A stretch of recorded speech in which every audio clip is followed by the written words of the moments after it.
Hello, good evening mga bossing. Sa mga gusto magpa-design, ito yung sample na ginawa ko sa last project namin.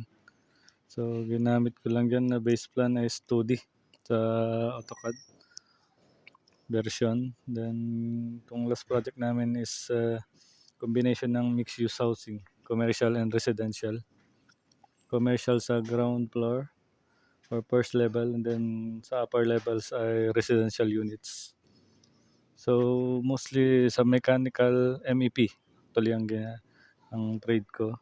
So, mechanical, ito yung sample na ginawa ko sa HVAC ducting.